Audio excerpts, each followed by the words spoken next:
A day in the life. Tara at samahan niyo akong umuwi sa isa naming bahay at manguha na rin ng rambutan.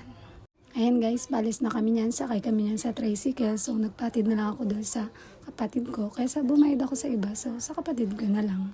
Medyo may kalayuin din yun mga guys. Pero caring-carry pa rin naman na puntahan.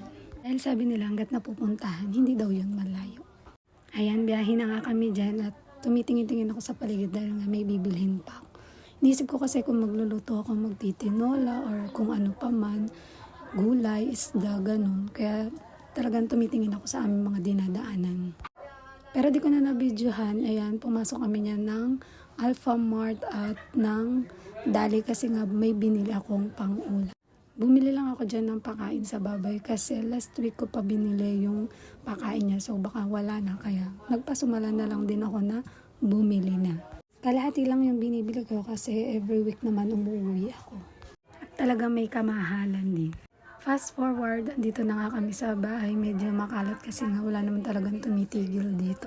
Napakarami pa rin ng kailangan talagang ayusin. Ayan, nagsimula na kami diyang manguha at ang taga-Sipaw yung isa kong kapatid at ako na rin. At ang ating mga kadiwata ay on the way na rin dahil sila nga ay susunod para ako ay tulungan. Yeah.